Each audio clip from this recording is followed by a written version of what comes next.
주님께서 여러분과 함께 또한 사제의 영과 함께 마테오가 전한 거룩한 복음입니다. 주님 영광 받으소서. 그때 예수님께서 제자들에게 말씀하셨다. 내가 율법이나 예언서들을 폐지하러 온 줄로 생각하지 마라. 폐지하러 온 것이 아니라 오히려 완성하러 왔다. 내가 진실로 너희에게 말한다. 하늘과 땅이 없어지기 전에는 모든 것이 이루어질 때까지 율법에서 한자 한 획도 없어지지 않을 것이다. 그러므로 이 계명들 가운데서 가장 작은 것 하나라도 어기고 또 사람들을 그렇게 가르치는 자는 하늘나라에서 가장 작은 자라고 불릴 것이다. 그러나 스스로 지키고 또 그렇게 가르치는 이는 하늘나라에서 큰 사람이라고 불릴 것이다. 내가 너희에게 말한다. 너희의 의로움이 율법학자들과 바리사이들의 의로움을 능가하지 않으면 결코 하늘나라에 들어가지 못할 것이다. 살인해서는 안 된다. 살인한 자는 재판에 넘겨진다고 옛사람들에게 이르신 말씀을 너희는 들었다. 그러나 나는 너희에게 말한다. 자기 형제에게 성을 내는 자는 누구나 재판에 넘겨질 것이다. 그리고 자기 형제에게 바보라고 하는 자는 최고의회에 넘겨지고 멍청이라고 하는 자는 불붙는 지옥에 넘겨질 것이다. 그러므로 내가 제단에 예물을 바치려고 하다가 거기에서 형제가 너에게 원망을 품고 있는 것이 생각나거든 예물을 거기 제단의 앞에 놓아두고 물러가 먼저 그 형제와 화해하여라. 그런 다음에 돌아와서 예물을 바쳐라. 너를 고소한 자와 함께 법정으로 가는 도중에 얼른 타협하여라. 그렇지 않으면 고소한 자가 너를 재판관에게 넘기고 재판관은 너를 형리에게 넘겨 내가 감옥에 갇힐 것이다. 내가 진실로 너희에게 말한다. 내가 마지막 한 입까지 갚기 전에는 결코 거기에서 나오지 못할 것이다. 간음해서는 안 된다고 이르신 말씀을 너희는 들었다. 그러나 나는 너희에게 말한다. 음욕을 품고 여자를 바라보는 자는 누구나 이미 마음으로 그 여자와 간음한 것이다. 내 오른 눈이 너를 죄짓게 하거든 그것을 빼어 던져버려라. 온몸이 지옥에 던져지는 것보다 지체 하나를 잃는 것이 낫다. 또 내 오른손이 너를 죄짓게 하거든 그것을 잘라 던져버려라. 온몸이 지옥에 던져지는 것보다 지체 하나를 잃는 것이 낫다. 자기 아내를 버리는 자는 그 여자에게 이혼장을 써주어라 하신 말씀이 있다. 그러나 나는 너희에게 말한다. 불륜을 저지른 경우를 제외하고 아내를 버리는 자는 누구나 그 여자와 간음하게 만드는 것이다. 또 버림받은 여자와 혼인하려는 자도 간음하는 것이다. 거짓 맹세를 해서는 안 된다. 내가 맹세한 대로 주님께 해드려라 하고 옛사람들에게 이르신 말씀을 너희는 또 들었다. 그러나 나는 너희에게 말한다. 아예 맹세하지 마라. 하늘을 두고도 맹세하지 마라. 하느님의 옥좌이기 때문이다. 땅을 두고도 맹세하지 마라. 그분의 발판이기 때문이다. 예루살렘을 두고 맹세하지 마라. 위대하신 임금님의 도성이기 때문이다. 내 머리를 두고도 맹세하지 마라. 내가 머리카락 하나라도 희거나 검게 할 수 없기 때문이다. 너희는 말할 때 예할 것은 예하고 아니요 할 것은 아니요 라고만 하여라. 그 이상의 것은 악에서 나오는 것이다. 주님의 말씀입니다. 그리스도님 찬미합니다.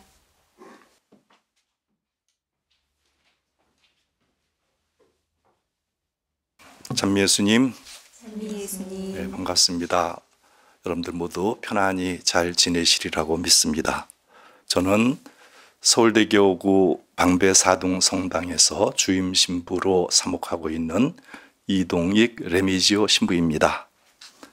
오늘 제 연중 6주일 미사를 봉헌하는데 저는 오늘 강론에 오늘의 독서와 복음의 말씀에 따라서 강론하기보다는 생명운동의 하나인 미혼 부모들의 후원에 관해서 좀 말씀을 드릴까 합니다. 왜냐하면 제가 생명운동과 또 생명교육을 교구에서 담당하는 그런 사람이고 그래서 이것을 우리 신자들에게 좀 알릴 필요가 있다라고 해가지고 오늘 특별히 이 미사를 청해가지고 여러분들과 함께 미사를 봉헌하는 것입니다.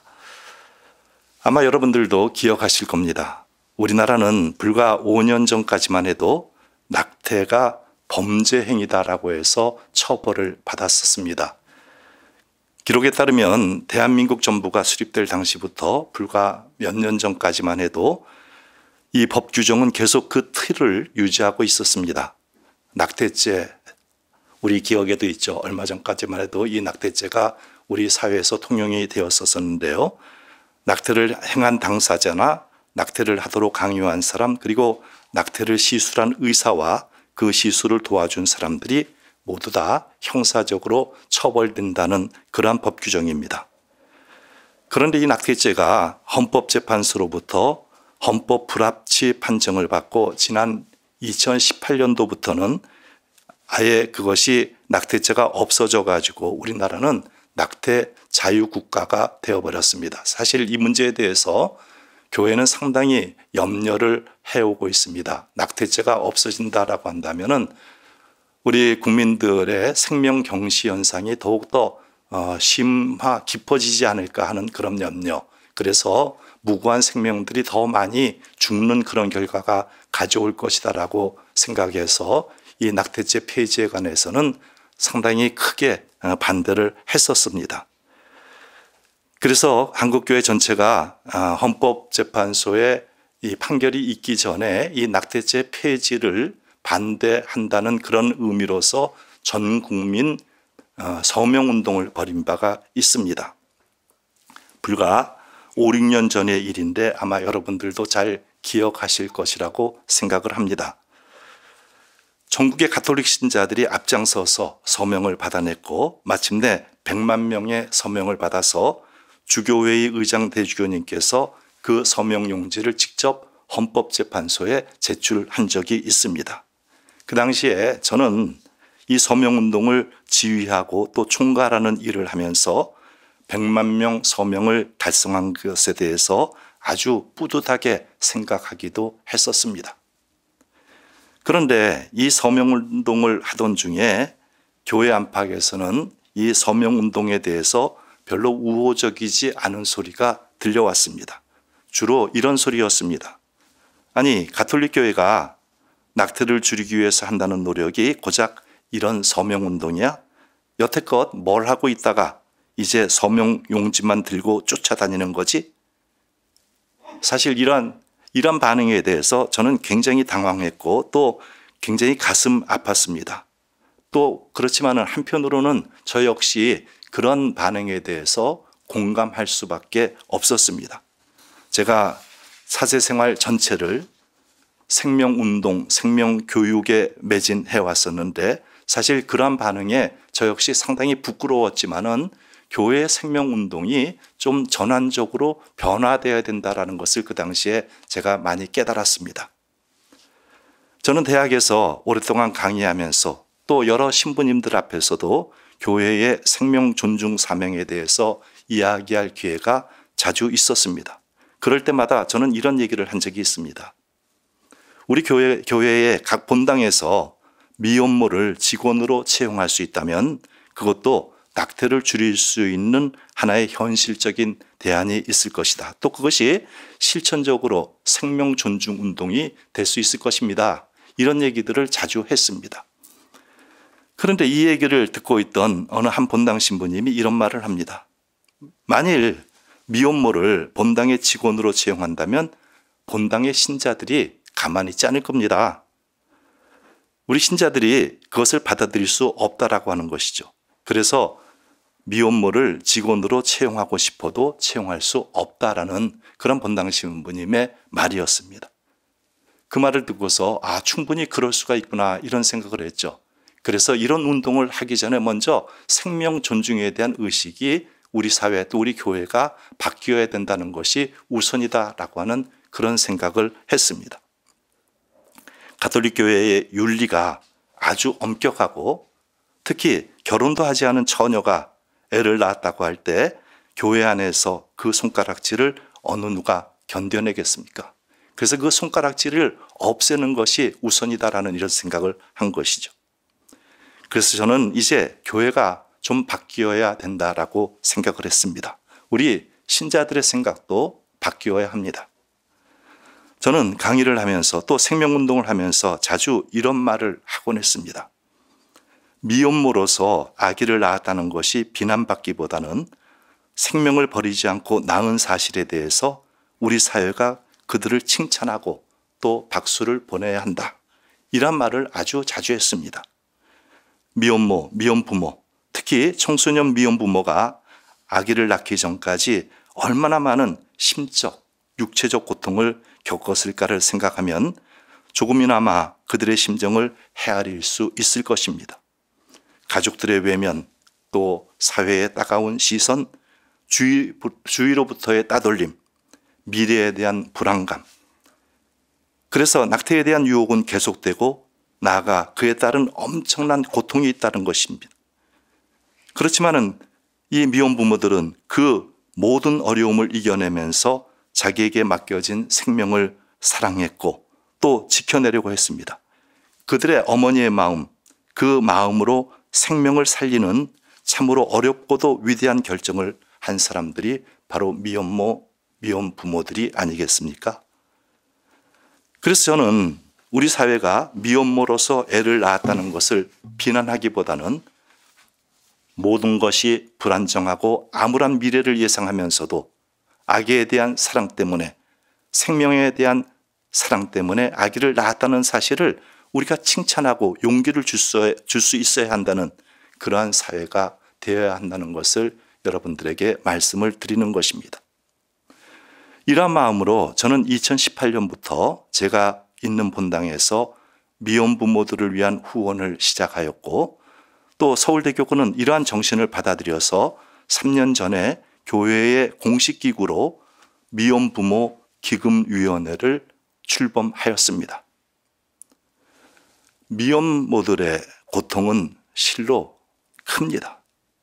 정부의 도움이 어느 정도 있기는 합니다만 아기들의 병원비라든가 약값, 분유값, 그리고 지속적으로 기르기 위한 재정적인 필요를 감당하기가 그 사람들에게는 너무나 힘들다는 것, 우리 모두가 다 잘 알고 있지 않습니까? 그래서 그들의 어려움을 함께 느끼고 함께 그 어려움을 헤쳐나가는 그 누군가가 있어야 한다는 것입니다.